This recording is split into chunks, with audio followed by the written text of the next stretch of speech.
दर्शन के नाम से आपके सामने मुझे विचार रखना है।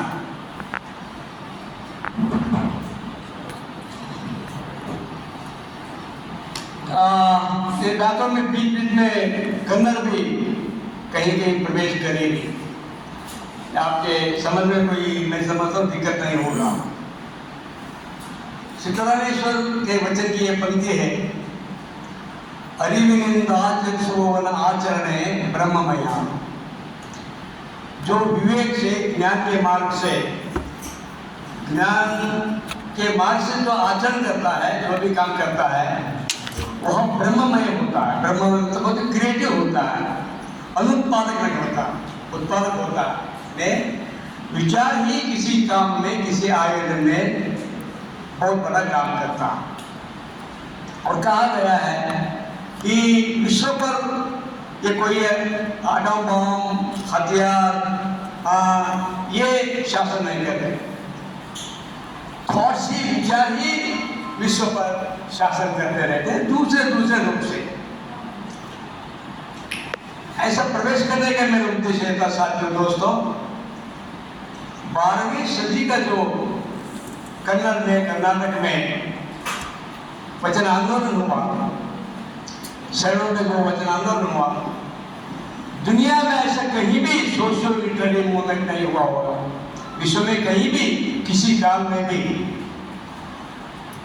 ऐसा एक साहित्य, सामाजिक साहित्य, सांस्कृतिक, इवन साहित्य आंदोलन कहीं नहीं हुआ। एक काल संदर्भ में बहुत बड़े शेक्सपियर हो सकता है, टॉल्स्टॉय हो सकता है, बहुत बड़े लेखक हो सकता है, लेकिन 12वीं सदी के वचन आंदोलन के संदर्भ में बहुसंख्यक शेक्सपियर थे, टॉल्स्टॉय थे, बचे थे, वहां पर सभी बचे थे, वहां पर सभी इसी तरह के थे, सभी आज्ञा माने थे। दुनिया ने ऐसा साहित्य, सामाजिक आंदोलन कहीं देखा नहीं। इस आंदोलन की कुछ 3-4 बहुत ही बड़ी विशेषता है, बहुत्व इस आंदोलन की विशेषता। मैंने कहा कि यह सभी बचे थे। एक व्यक्ति, एक वचनकार के बारे में आप बात नहीं कर सकते। विचारधारा जो है, यहाँ पर इनका सोशलाइजेशन हुआ था, समाजीकरण हुआ था। शायद भारत के हजारों या 10 साल का जो भी दार्शनिक या भक्ति का, धर्म का इतिहास रहा हो, उस इतिहास में कहीं भी निम्न जाति, निम्न वर्ग के लोगों को बोलने का अवकाश मिला नहीं था। 12वीं सदी का वचन आंदोलन जो बसवेश्वर के नेतृत्व में चला, बसव दर्शन, मैंने कहा कि बहुत इसकी विशेषता है। यहाँ पर सूर्य संकल्प में, नाम ही सूर्य संकल्प, वैश्य संकल्प में तक अध्यात्म की चर्चा अनुभव मंडप में सबके साथ उन्होंने की, सूर्य संकल्प। और गनगाई रामण्णा, जानवर चढ़ने वाला गनगाई होता, गनगाई रामण्णा ने भी वचन साहित्य की रचना की थी। अध्यात्म में उन्होंने पाठन किया था। बसवेश्वर और सिद्धरामेश्वर शीर्षस्थ वचनकार के साथ उन्होंने चर्चा पर चर्चा की थी। यहाँ इस काल संदर्भ की, इस दर्शन की, बसव दर्शन की विशेषता है। और यह आंदोलन विचार केंद्रित है, विवेक केंद्रित है, thought centred movement it was. सारे इस आंदोलन को शायद मैं अल्लाह प्रभु के एक वचन से स्पष्ट करना चाहता हूँ। अल्लाह प्रभु को हम सहस्रमान की प्रतिभा मानते हैं। भारत के 1000 वर्ष के इतिहास में ऐसी प्रतिभा, ऐसा ज्ञान कहीं नहीं आया होगा। अल्लाह प्रभु डायनामिक थॉट प्रोवोकिंग संत थे अल्लाह प्रभु। उनका एक वचन ऐसा है, मैंने कहा पहले कन्नड़ में बोलता हूँ, मुझे अच्छा लगता है, बाद में हिंदी में कहूँगा। ಅಜ್ಞಾನವೆಂಬ ತೊಟ್ಟಿನಲ್ಲಿ ಜ್ಞಾನವೆಂಬ ಶಿಶುವ ಮಲಗಿಸಿ ವೇದ ಶಾಸ್ತ್ರಗಳೆಂಬ ನೀರು ಕಟ್ಟಿ ಭ್ರಾಂತಿ ಎಂಬ ತಾಯಿ ಜೋಗುಳವಾಡುತ್ತಿದ್ದಾಳೆ. ವಚನಗಳಿಗೆ ಆದ ಇಷ್ಟ. ಅಜ್ಞಾನವೆಂಬ ತೊಟ್ಟಿನಲ್ಲಿ ಜ್ಞಾನವೆಂಬ ಶಿಶುವ ಮಲಗಿಸಿ ವೇದ ಶಾಸ್ತ್ರಗಳೆಂಬ ನೀರು ಕಟ್ಟಿ ಭ್ರಾಂತಿ ಎಂಬ ತಾಯಿ ಜೋಗುಳವಾಡುತ್ತಿದ್ದಾಳೆ. ತೊಟ್ಟಿಲು ಮುರಿಗಲ್ಲದೆ, ನೀರು ಹರಿಯಲ್ಲದೆ, ಜೋಳ ನಿನ್ನಲ್ಲದೆ ಕಾಣಬಾರದು ಬಯಸುತ್ತೆ. मैं कई दिनों से वचन साहित्य पर बातें कर रहा हूं। यह वचन सुधारवादी नहीं है, परिवर्तनवादी है। वचन के आधे हिस्से में अलम प्रभु कह रहे हैं कि समाज की स्थिति क्या है, गति क्या है। समाज जो जड़ बन गया है, समाज में प्रश्न क्यों नहीं है, समाज में असमानता, जड़ता, अंधश्रद्धा सदियों से ऐसे क्यों है? वो इसलिए है कि हालत समझ के ऐसी है। तो अज्ञान के पालने में ज्ञान रूपी शिशु को सुलाकर भ्रांति रूपी माँ डोरी गाकर उसको सुला रही है। सो जाओ बेटा, सो जाओ। किनको? ज्ञान को। मतलब प्रश्न है, शंकाएं हैं, कई समस्याएं हैं। तो हालत क्या है कि ज्ञान को अज्ञान रूपी पालने में डालकर ब्रह्म रूपी माँ डोरी गाकर ज्ञान को सुला रही है। आज की हालत देती है। जो सवाल करने वाले हैं उनके घर के सामने पुलिस आ जाती है। कॉन्स्टिट्यूशन की रक्षा की जो बात करते हैं, मनुष्य के स्वातंत्र के अस्तित्व की जो बात करते हैं, ज्ञान की जो बात करते हैं, यह मतलब सवाल जो करते हैं तो उनको दबाया जाता। समाज ऐसी है, अलग अलग रूप से हमारे शास्त्र है, धर्म है, वो झूठ को अलग अलग रूप से, भ्रम को अलग अलग रूप से लोगों के पीछे पालते हैं।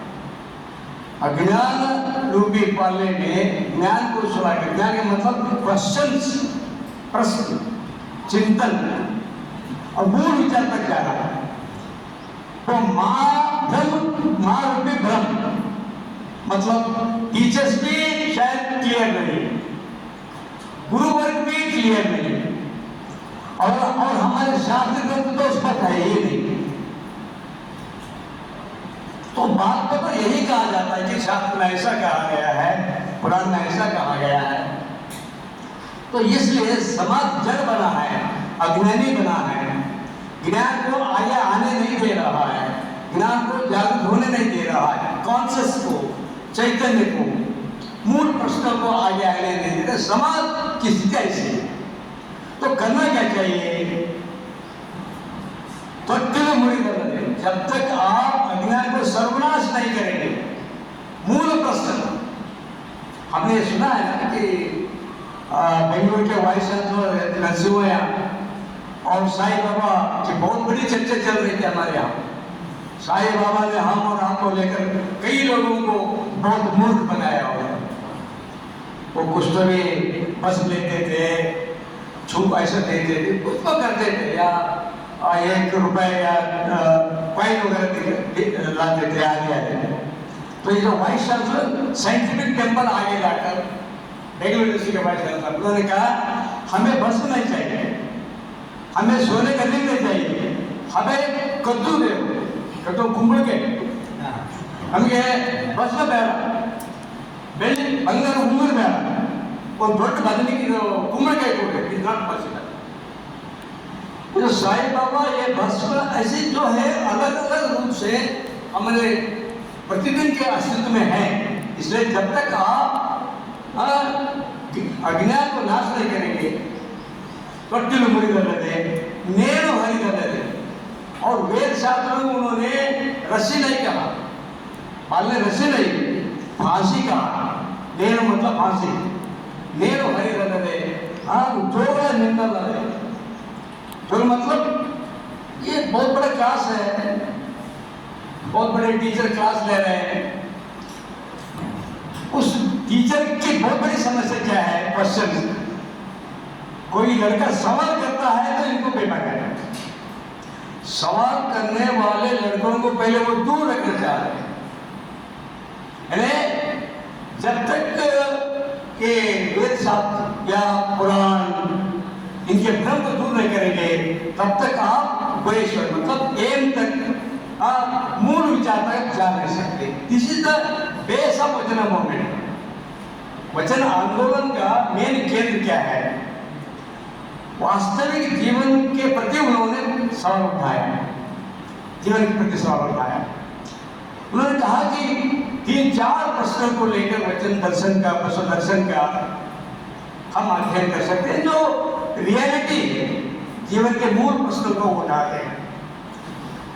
तो मैंने कहा कि यहाँ मनुष्य में कहा ही गया है, न स्त्री स्वातंत्र अर्ह है, स्त्री स्वातंत्र के लिए अर्ह नहीं है, शूद्रों को पढ़ने लिखने का अधिकार नहीं है। ये कहा गया, लिखा गया, तो ऐसा आचरण में लाते गए। ऐसे मूल प्रश्नों को पशु दर्शन उठाता। वो कहते हैं सबको पढ़ना लिखना, सबको पढ़ने लिखने का अधिकार है, सबको पढ़ने लिखने का अधिकार है। और वो कहते हैं कि ये 4 तत्व, गाय, दासों और स्त्रीलिंग और स्त्री मोचन या स्त्री अस्तित्व, स्त्री अस्मिता का महत्व, ये 4 प्रश्नों को लेकर हजारों वर्षों से भारत के समाज को ये जो वर्ण व्यवस्था है, ब्राह्मण से बाद क्षत्रिय, बाद वैश्य, जैन शूद्र, तो इसके बारे में अम्बेडकर ने कहा था कि ये पैरेलल में नहीं है, एक बाजू के एक के बाजू एक नहीं है। यहाँ पर ब्राह्मण है एक रूम में, बाजू के एक रूम में क्षत्रिय है, उसके बाजू में एक रूम में वैश्य है और एक रूम में शूद्र, ऐसा नहीं है। यह 1 2 3 करे, मतलब एक के ऊपर एक 4 स्टोरी बिल्डिंग है। सबसे ऊपर ब्राह्मण है, उसके नीचे क्षत्रिय है, उसके नीचे वैश्य, फिर शूद्र है। इन्हें शूद्र कभी लास्ट बिल्डिंग में जा ही नहीं सकता। इन्हें अत्यंत ही व्यवस्थित ढंग से भारत देश में वर्ण व्यवस्था के रूप में समाज में भेदभाव बना के रखा और उस भेदभाव को अलग अलग रूप में रामायण महाभारत भी इस वर्ण व्यवस्था को और मजबूत करने के प्रयास है। महाभारत हो, रामायण हो, वर्ण व्यवस्था को, इन्हें भेदभाव जो वर्ण व्यवस्था में है उसके अलग अलग रूप में, यानी वर्ण व्यवस्था का पाप की संतान का हो जाति व्यवस्था, जाति व्यवस्था की पाप की संतान का हो अस्पृश्यता, अस्पृश्यता और जाति व्यवस्था ने भारत को कभी मूल रूप से विकसित होने नहीं दिया। ऐसे कई एक की कहानी लीजिए आप। इन्हें भारत की मूल समस्या को बसवेश्वर ने या वचनकारों ने समझा। उन्होंने कहा सबको कायम करना अनिवार्य है, सबको, और शारीरिक श्रम करना चाहिए, चाहे वो वाइस चांसलर है, चाहे वो मेयून है, चाहे प्रोफेसर है, चाहे राजा है, सबको कायम अनिवार्य है, सबको काम करना चाहिए। काम करने के बाद आप पुराण प्रवृत्ति करते रहिए। कायक उन्होंने अनिवार्य किया था और उस पर कई वचन हैं, कई वचन हैं। और उसके बाद जब आप कायक करते हैं, श्रम करते हैं, तो आपको जितना चाहिए उससे ज्यादा रखने का आपको अधिकार है। आप चाहे 15,000 रुपये या 20,000 रुपये कमाते हैं, लेकिन आपको हर महीना 10,000 चाहिए, 10,000 रखिए और 15-20 हजार पर आपका अधिकार नहीं। दासो क्या कहता है, यदि आप काय से जितना अर्जित करते हैं, आपको जितना चाहिए उससे अधिक होता है तो सोशल वर्क के लिए देना चाहिए, समथिंग के पूर्व नहीं है, जैसे सोशल फंड था वहाँ, जितना ज्यादा है आपके पास वो आपको समझ, ऐसे में जो करा है, ऐसे विचारों को लेकर कई वचनकारों ने कई वचन हमारे सामने उन्होंने रखे। दासों का कंसेप्ट क्या है, करो, अर्जित करो, कायक करो और जितनी आवश्यकता आपको है उतना रखकर अधिक जो है समाज विकास के लिए, समाज के लिए, सब के आपको देना होगा कायक का। और तीसरा तत्व जो पशु दर्शन में, वचन दर्शन में, वचन फिलॉसफी में आंदोलन का है स्त्रीलिंग की परिकल्पना। मैंने कहा शायद मैं इंटर होना चाहता था, ये पशु दर्शन में भी आता है कि धर्म और दर्शन में क्या अंतर है। ये बहुत स्पष्ट है वचन का। धर्म जब एक संस्था बनती है, धर्म जब एक इंस्टीट्यूशन बनता है, वो एंटी पीपल हो जाता है, वो जन विरोधी होता है, जन विरोधी होता है। दर्शन क्या है, बहुत ही मुक्त है। फिलॉसफी, कोई भी फिलॉसफी, दर्शन दिन ब दिन बदलता है। दर्शन आप एक विचारधारा पर रिसर्च करते हैं, सुबह 8 बजे 10-11 बजे ऐसी घटना घटती है कि आपको आपके ये विचार पर शंका होने लगता है, तो आप अपने विचार बदल देते हैं। दर्शन ने एक विचार, एक फिलॉसफी, एक विचारधारा, एक कंसेप्ट के मूल में जाता है। फिलॉसफी, दर्शन एक विचार के, एक आइडेंटिटी के, एक धर्म के और मानवीय संबंधों के मूल में जाता है दर्शन, फिलॉसफी। तो इष्टलिंगी की परिकल्पना क्या है? बेसिकली इष्ट हमारे देश की, मैंने कहा कि क्या बीमारी है, जो मंदिर की परिकल्पना है। गुरु नानक के बारे में आपने कहा ना कि कबीर जी के शिष्य थे गुरु नानक। कबीर जी लगभग 1450, 1430, 14 में कबीर जी गए थे।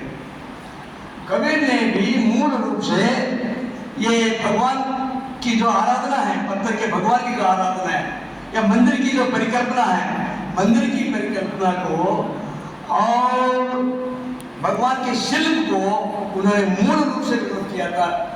कबीरदास ने उन्होंने कहा था, पहाड़ पूजे हरि मिले तो मैं पूजू पहाड़, ताते जाकी भली पी सकाए संसार। पत्थर के आपके भगवान की पूजा करने से यदि भगवान मिलता है, पहाड़ पूजे हरि मिले तो मैं पूजू पहाड़, तो पत्थरों के पहाड़ की मैं पूजा करूंगा। मूर्खों, ताते जाकी भली, हमारे पत्थर के भगवान से चक्की अच्छी है जिससे हम गेहूं जवारी का आटा तो बना सकते। मूल रूप से उनके शिष्य थे गुरु नानक। तो बेसिकली जो मंदिर की परिकल्पना है और बीच में जो पुजारी आता है, अध्यात्म क्या है? अध्यात्म सो ग्रेट। आत्मा अध्यात्म मतलब अपने अंदर को देखना, अपने आप को परखना, अपने अस्तित्व, अपनी शंकाएं, अपने विचारों को ही प्रश्न करना और अपने बहुत क्लियर स्पष्ट होना, ये आत्मा की परिकल्पना। इसलिए जब मंदिर आता है वहां पर पुजारी आता है। पुजारी हमारे यहाँ भक्त और भगवान के बीच में या भक्ति की साधना के रूप में, भक्त जो एम है उसके बीच में वो एक मीडिएटर बनकर आता है। अलग अलग रूप में हमारे देश में सदैव ये रहा। आपने देखा होगा मंदिर में जाएंगे तो पुजारी क्या पूछता है? 100 रुपए की पूजा करो या 1000 रुपए की? 100 रुपए की आरती करनी है या 501 रुपए की आरती करनी है? वो 501 रुपए मुझसे लेता है, वो भगवान की आरती उतारता मेरे नाम पर। मतलब भक्त और भगवान के बीच में, सिद्धि और साधना के बीच में एक मीडिएटर आ जाता है। यहीं पर जाति, अस्पृश्यता, भेदभाव, ऊंच नीच इसका प्रारंभ होता। इसलिए बसव दर्शन ने, वचन आंदोलन ने मूल रूप से मंदिर की परिकल्पना और ये पत्थर जो भगवान है उस परिकल्पना पूर्ण रूप से तोड़ते हैं। इसलिए आपके हाथ में एक इष्टलिंग दिया, इष्टलिंग, क्योंकि ध्यान की स्थिति जो है इसको हर किसी ने अपने किया है। ध्यान अलग है, धर्म अलग है, ध्यान अलग है। ध्यान साइंटिफिक है। गौतम बुद्ध ने भी यही कहा था। गौतम बुद्ध की मूर्ति देखिए, शांत, ध्यानस्थ होना, मौन होना, शांत होकर अपने आप से प्रश्न करना, बौद्धिज्म प्रश्न है। तो इष्टलिंग यहाँ ध्यान करने की एक परिकल्पना है। एकाग्रता, ध्यान स्थिति, उसको देखने की परिकल्पना और बहुत ही मुक्त है। ऐसा नहीं है स्नान करके वो नीति नियम वगैरह करके ही करना, ऐसा कुछ भी नहीं। वहां पर तो इष्टलिंग भी है, वो भावलिंग भी है। आप पत्री फूल वगैरह लाकर नहीं, कुछ कैसा नहीं, बात आपको एकांत रहना है, अंदर देखना है, मौन होना है और सभी प्रश्नों को, शंकाओं को नाश करना है। This is the concept of meditation. और इष्टलिंग मेडिटेशन की ही परिकल्पना, इष्टलिंग मेडिटेशन की परिकल्पना। और बसव फिलॉसफी की, बसव दर्शन की, वचन आंदोलन की साथ दोस्तों बहुत बड़ी देन है स्त्री विमोचन, स्त्री ह्यूमन रिसोर्स का आइडेंटिफिकेशन, स्त्री अस्तित्व, स्त्री शक्ति का विकास करें। विश्व में सदा हम कहा करते हैं कि महिलाओं की संख्या 50-50 है। इट्स नॉट, महिलाओं की संख्या 50-50 नहीं है।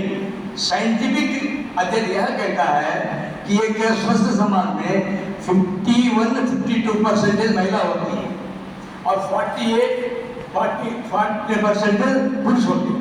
यानी महिलाओं की संख्या एक स्वस्थ समाज में पुरुष से अधिक है, और एक समाज में आधे से अधिक संख्या की जो स्त्री अस्तित्व है, स्त्री शक्ति है, वो हजारों सालों से उसकी उपेक्षा की गई है। Not only in India, even विदेशों में स्त्री शक्ति की बहुत उपेक्षा की गई। अभी आपने कहा ना कि ये बच्चे पैदा करने के मशीन से कहा गया है, और अनेक रूपों से स्त्री शक्ति का उपयोग समाज के विकास के लिए किया नहीं गया था। बहुत बड़ा अध्ययन है, मैंने ये सब कुछ देखा है। Oxford university was established in the year 1130, लगभग 1130 के आजू बाजू में ऑक्सफोर्ड विश्वविद्यालय की स्थापना हुई, और ऑक्सफोर्ड विश्वविद्यालय को विश्व के साइंटिस्ट, विश्व के फिलोसोफर, विश्व के बड़े बड़े लेखकों को तैयार करने का विश्वविद्यालय माना गया ऑक्सफोर्ड यूनिवर्सिटी को। जिस ऑक्सफोर्ड यूनिवर्सिटी की स्थापना 1130 में हुई थी, उस विश्वविद्यालय में 1920 तक 1920 तक महिलाओं को एडमिशन दिया नहीं गया। ये स्पष्ट मैं एक और कह रहा हूँ।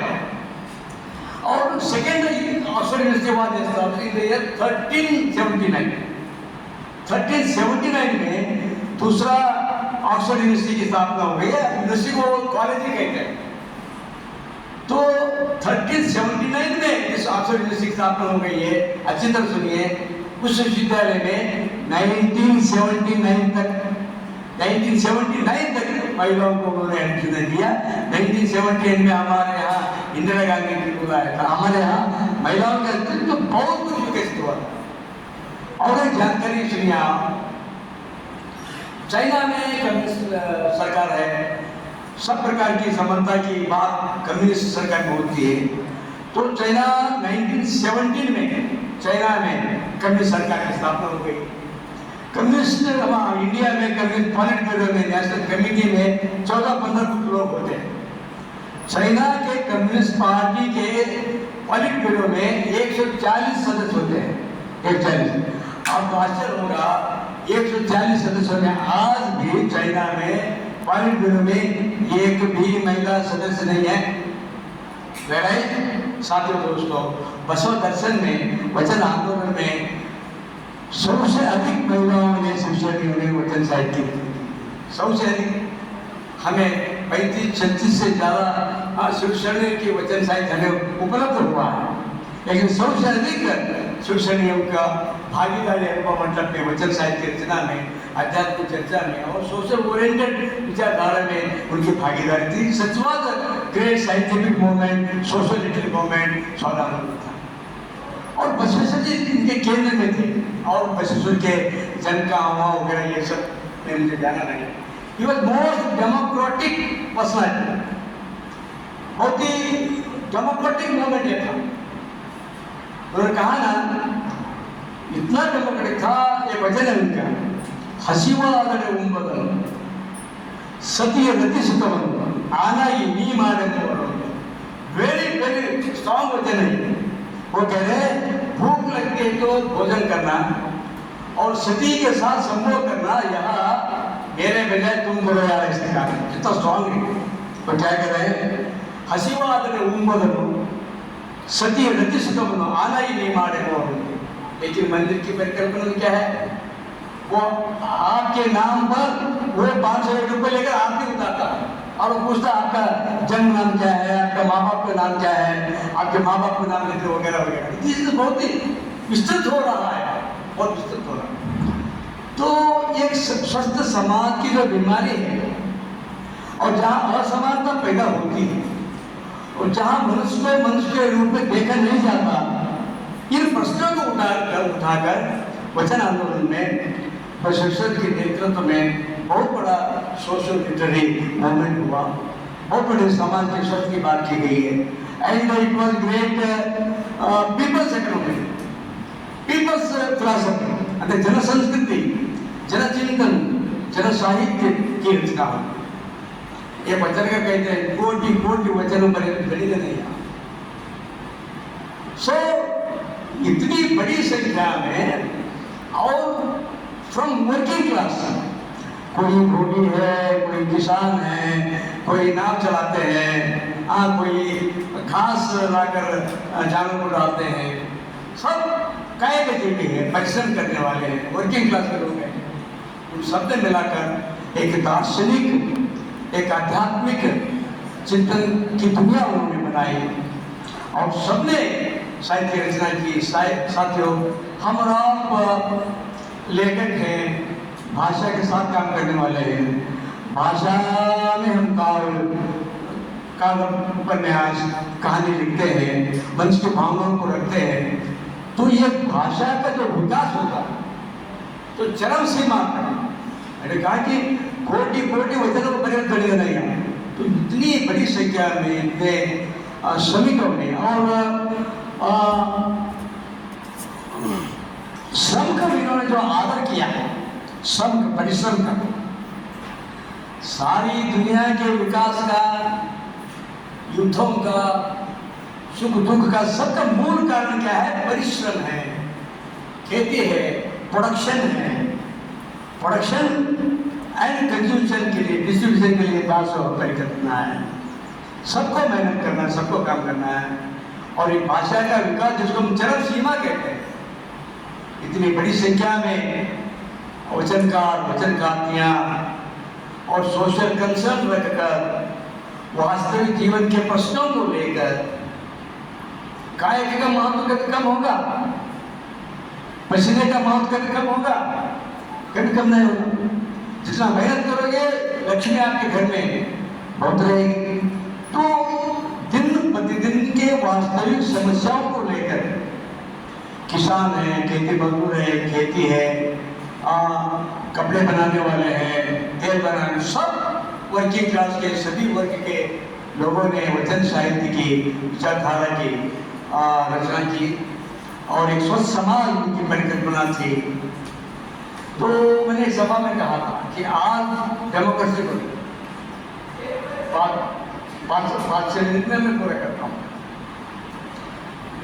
सो आज के हालत में आप जो सेमिनार कर रहे हैं कंटेम्पररी समाज में, आज जो हमारा संविधान, हमारे कॉन्स्टिट्यूशन, हमारी डेमोक्रेसी खतरे में है। यह बहुत स्पष्ट होगा। मैंने कहा कि कोई सवाल करते हैं तो उनके घर को पुलिस आ जाती है। सवाल करने वालों को संविधान क्या कहता है? सर्ववर्गीय समभाव, सबको सब प्रकार समान जीवन, समान अधिकार, बोलने का अधिकार, अपनी विचारधारा को, धर्म को, अध्यात्म को विकास करने का अधिकार, पढ़ने लिखने का अधिकार, यह सब संविधान ने दिया है। और संविधान जो आज बात करता है, इन्हीं बातों की रचना, इन्हीं बातों का विकास वचन साहित्य के संदर्भ में वचनकार ने किया। वचनकारों ने जो कहा था वह संविधान कह रहा है। संविधान जो कह रहा है वो डेमोक्रेसी है। Democratic society is the only best system in the world. वो उनके बारे में इन्होंने बहुत कुछ लिखा है। वचन वगैरह पर रेफर करने की आवश्यकता नहीं है।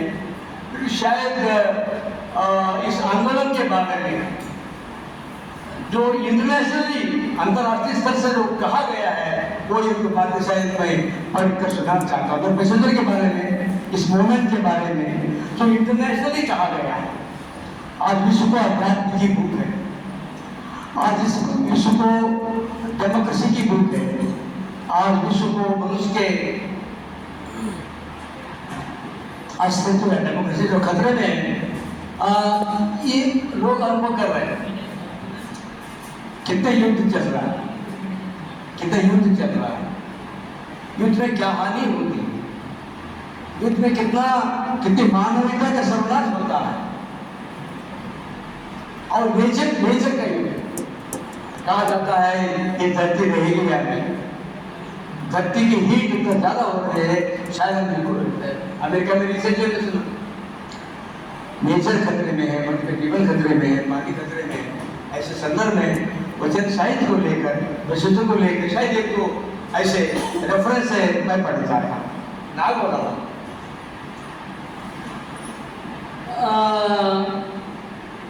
ऑनरेबल जॉन बेक्रेव करके स्पीकर ऑफ ब्रिटिश पार्लियामेंट, वो उन्होंने एक स्टेटमेंट किया है।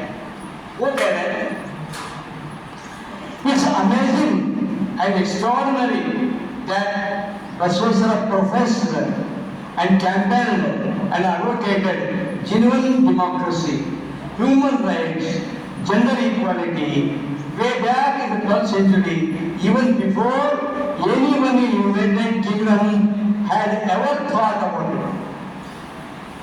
तो दुनिया को डेमोक्रेसी की परिकल्पना देने वाले इंग्लैंड के लोग, ऑक्सफोर्ड यूनिवर्सिटी, तो करें यूरोप में, इंग्लैंड में ऐसे सोचा भी नहीं गया 12वीं सदी में बशेश्वर के नेतृत्व में डेमोक्रेटिक समाज के लिए और महिला विमोचन के लिए, सब प्रकार की समानता के लिए उन्होंने जो कोशिश की थी, ये बहुत बड़ी बात है। वो कह रहे हैं अरे महात्मा गांधी ने कहा था, क्योंकि महात्मा गांधी आज इंटरनेशनल फिगर है। महात्मा गांधी आज जो कह रहे हैं कि सारी दुनिया के हित में उन्होंने प्रयोग किया था, जीवन का, सत्य का, हिंसा का उन्होंने प्रयोग किया था। महात्मा गांधी जी कह रहे हैं if you Bashwas follows practice his percepts, you would uplift not just Bharat but the world. यदि आप बसवेश्वर ने जो विचारधारा आपके सामने रखी है, समाज को लेकर, स्वतंत्रता को लेकर, सत्य हिंसा को लेकर, उस मार्ग पर चलेंगे तो आप भारत को ही नहीं विश्व को आप चला सकते हैं, विश्व को मार्गदर्शन कर सकते हैं। साथियों, ऐसे संदर्भ है कि वचन आंदोलन बहुत ही रिलेवेंट है आज समाज के लिए, बहुत उसकी विशेषता है। परिश्रम का आदर करना उसकी विशेषता है। हर एक व्यक्ति को, हर एक यूनिट जो है उनको सब प्रकार के स्वतंत्र से रहना ये उसकी कंसेप्ट है। स्त्री पुरुष की समानता बड़ी गहराई से उन्होंने अपनाया था। ये उदाहरण देकर मैं मेरी बातों को अंत करता हूँ, फिर डिस्कशन के लिए मैं तैयार। अक्का महादेवी जानते हैं आप, ये सब जानते हैं आप। अक्का महादेवी उड़तड़ी से बसव कल्याण की ओर रहने वचन संधु वचनकारों के साथ अनुभव मंडप में भाषण करने के लिए वो आते हैं और उसकी शादी की बात चल रही थी कौशिक के साथ। कौशिक, ये सब आप कहानी जानते हैं, लेकिन मैं इंटरप्रेट कर रहा हूँ। कौशिक राजा था। अक्का महादेवी वेरी सुपर ब्यूटी होती, स्वर्गीय सौंदर्य, सुंदरता। अक्का महादेवी वेरी स्मार्ट गर्ल। तो राजा का जुलूस चल रहा था, शायद 4-5 सैनिकों के साथ अक्का महादेवी और जुलूस को देख रही थी, राजा को देख रही थी। अक्का महादेवी को देखकर वो मोहित हो जाता राजा, और घर जाती वो प्रपोजल भेज देता है कि अक्का महादेवी से मैं शादी करना चाहता हूँ। और प्रपोजल किनका है? वो राजा का है।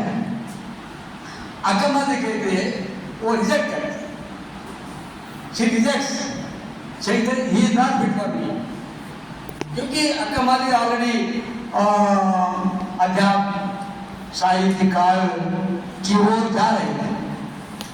तो वचन आंदोलन कैसा था? यहाँ पर रंगों मंडप है तो वचनों को कॉपी करके यहाँ पर भेजते थे, लोग पढ़ रहे थे, समाज का निर्माण हो रहा था। शायद वचनों को पढ़कर ही अक्का महादेवी को लगा था कि व्यक्तित्व विकास अध्यात्म की बुक उन्हें लिखी थी। तो कहा जाता है, देवनूर महादेव ने कहा है ना कि यदि लिखिता अक्षर भूमि लिखिता बीज यदि व्यर्था होता।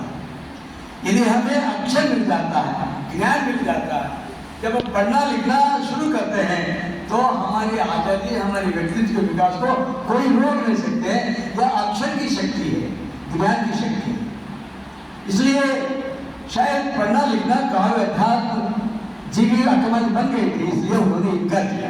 लेकिन लोगों ने समझाया कि राजा के प्रपोजल को रिजेक्ट करना बहुत मुश्किल है, क्योंकि आपके परिवार पर, माँ बाप पर बहुत आपत्ति आ सकती है। प्रैक्टिकली कई लोगों ने समझाया और उन्होंने ठीक है, उन्होंने स्वीकार किया। लेकिन उन्होंने कहा कि मेरे कुछ कंडीशन है, हमारे यहाँ पुरुष स्त्री को कंडीशन डाल सकता है, हमारे यहाँ पुरुष स्त्री को कंडीशन डाल सकता है, नियमबद्ध कर सकता है, लेकिन स्त्री पुरुष को कंडीशन नहीं डाल सकती। लेकिन उसने कंडीशन डाला और वो सौंदर्य से पागल हो गए, तो ने हाँ कहा। और शायद कुछ दिन के बाद उन्होंने कहा था कि तुम मुझे डिस्टर्ब करोगे, मैं सब चाहे हो गए हाली आगे। शायद उन्होंने कहा था मेरे पास शिक्षण आते हैं, आध्यात्मिक चर्चा होती है और सेमिनार में मिल जाती हूँ, कभी गोष्ठी में मिल जाती हूँ, तुम मुझे कंडीशन नहीं डालो। जिस दिन तुम मेरे आध्यात्मिक या साहित्यिक काव्य विकास में बाधा डालोगे मैं तुम ऐसा कुछ तो हुआ। और उन्होंने इनकार के मैं कहा जाता है ना कि सारी इनकार लेकर वो चले। साल एक कहने का तरीका है चले। शायद कई लोगों ने उनको पूछा होगा वो कल्याण के लिए मिले पर कहाँ जाओगे, वो बस कोई जमाने में तो बस नहीं थे, ट्रांसपोर्टेशन नहीं था, और वो महाराज ने घोड़े पर बैठ नहीं जा सकती सकुटी को लेकर। तो कई लोगों ने पूछा था कहाँ जाओगे, कहाँ रहोगे, खाओगे क्या होगा। तो उनका एक वचन है अक्का मालिक का, यह वचन की शक्ति बसव दर्शन की शक्ति का परिचय करा। उन्होंने कहा था हसिवादन भिक्षान तसे आज ಕೆರೆಹಳ್ಳ ಬಾಗಿಲು रात्रि ಮನೆಗಳು ಹಾಳು ದೇವರುಗಳು बहुत और तुम रात्रि मलगरो निम्ना संगाती। वो कहते हैं भूख लगती है तो भीख मांगूंगी, हसिवादन भिक्षान को तसे आज प्यास लगती है तो सरोवर है, समुद्र है, नदी है। रात्रि मलगरो हाल बहुत इंपॉर्टेंट है। वो कह रहे रात में मैं खंडार में सो जाऊंगा, खंडार में सो जाऊंगी और मेरे साथ तुम्हारा विश्वास है। आई बिलीव इन अध्यात्मा वचन काव्य, मैं अल्लाह प्रभु सिद्धरामेश्वर इनकी मैं प्रार्थना कर रही हूँ, they are with me, they are believe with me. तो ये मुझे बहुत बार बार मुझे लगा कि रात में मैं खंडार में सो गई। मैंने कहा कि मैं प्रोफेसर था, मेरी पत्नी भी प्रोफेसर थी, मैं मिसेज आलम प्रोफेसर। आज भी महिलाएं लेक्चरर है, प्रिंसिपल है या सुपरिटेंडेंट है, बेंगलुरु में कोई काम है तो वो अकेले ले जाए, अपने पति के साथ कर जाए। इवन टुडे तो अक्कमाली क्या कह रहे हैं, रात सो जाए। अगल दैट अक्कमाली कह रहे हैं ಬೆಟ್ಟದ ಮೇಲೊಂದು ಮನೆಯ ಮಾಡಿ ಮೃಗಗಳಿಗೆ ಅನ್ಯದಂತಯ್ಯ, ಸಮುದ್ರದ ತಡೆಯನ್ನು ಮನೆ ಮಾಡಿ ಮನೆ ತಡೆಗಳಿಗೆ ಅನ್ಯದಂತಯ್ಯ, संतों ने मानी सत्य के नाचते रहते। वो कह रहे हैं जब जंगल में घर करके गए, पहाड़ पर घर करके जंगली जानवर से डरे तो कैसा होता है। पट्टला मेरे मारे मृगया समुद्र तड़े, समुद्र के किनारे घर है तो ये लहरें वगैरह ये बात चलती रहती है। नॉट ओनली बाजार में घर बनाओगे तो स्तुति निकलो कर चलते रहता। वो कह रही है नाले बरोबरू हिंदे बदली कल जो होने वाला है आज जो होने वाला है अभी होने। मतलब सभी वचनकारों के वचनों में, वचन साहित्य में प्रो पीपल, जना विरोधी नहीं है, जीव विरोधी नहीं है, जनवादी, जीववादी, इत्यादि है। नॉट ओनली दैट, और उन्होंने कहा था कि तब उनको मता था ये झाड़ वृक्ष जो है वो भी सजीव है। इन्हें बायोलॉजी में, बॉटनी में बहुत सालों के बाद कहा गया कि उसमें भी जीव होता है।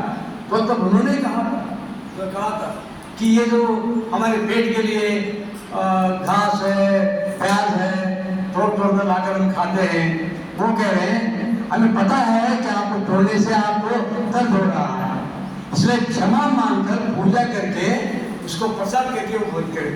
तात्पर्य यही प्रोसेस आते हो। It was very scientific movement, it was very pro people movement, it was सार्वकालिक आंदोलन था। आज के लिए भी और वचन की जो विचारधारा है, विशेष की विचारधारा है, उसका महत्व है। और सोचे कि ये वचन का उदाहरण देकर शायद मैं मेरी बात को सेकेंड पार्ट तक कह रहा हूँ। ऐसे विश्व में कहीं भी आपको उदाहरण नहीं मिलता होगा ऐसा। वैसे तो ये कहना चाह रहे हैं कि पैदाइश से कोई बड़ा छोटा नहीं होता। इस जाति में मेरा जन्म हुआ है, मेरे बाप ये है, वगैरह वगैरह। पैदाइश से कोई बड़ा कम नहीं होता। उनके कामों से, उनके विचारों से, समाज और दूसरे के साथ उनका आचरण कैसा, उससे मनुष्य का मौत होता है। इस तत्व को कहने के लिए वो एक वचन कह रहे हैं, पहले कन्नड़ में कहोगे शायद मालूम नहीं, वो कह रहे हैं मेरा जन्म कैसा हुआ। ಹರಳನ ಮನೆಯ ದಾಸನ ಮಗನು, ಸಂಗಾರ ಹರಳನ ಮನೆಯ ದಾಸನ ಮಗನು, ಚೆನ್ನೈನ ಮನೆಯ ದಾಸಿಯ ಮಗಳು, ಬೆರಳಿಯ ಆಯರು ಹೋದಾಗ ಸಂಬಂಧವ ಮಾಡಿದರು. ಅವರಿಗೆ ಹುಟ್ಟಿರುವ ನಾನು ಕೂಡಲ ಸಂಗಮ ಸಾಕ್ಷಿಯಾಗಿ वो ये कह रहे हैं कि ಮಡಿವಾಳ ಮಾಚಯ್ಯ ಹರಳೆಯ ಯಾವ ಸಮಾಜಕ್ಕೆ ನಾವು ಕೆಳಗೆ ಗಣಿಸ್ತೇವೋ ಅವರ ಮನೆಯ ದಾಸರಿಗೆ ಒಂದು ಅಸ್ತಿತ್ವ ಬರ್ತದೆ, ಅಂದರೆ घर के नौकर। तो वो ಸ್ವಲ್ಪ ऐसे गोबर बनने के तहत हमारे यहाँ हंडी के डॉक्टर अलग वहाँ गए थे। वहाँ पर उनका अनैतिक संबंध हुआ। ಮಾದರ ಚೆನ್ನೈನ ಮನೆಯ ದಾಸದ ಮಗಳು, ಹರಳಿನ ಮನೆಯ ದಾಸಿಯ ಮಗಳು ಬೆರಣಿಯ ಆಯಲು ಹೋದಾಗ संबंध होगा, अनैतिक संबंध है, उनसे मेरा जन्म हुआ है। और तात्पर्य यहाँ दोस्तों, यहाँ पर अपने आप को डीकास्टीकरण कर रहे हैं, यानी अपने आप को इतना छोटा कर रहे हैं कि यदि ऐसा भी मेरा जन्म हुआ होगा तो मेरा मौत का नहीं होगा।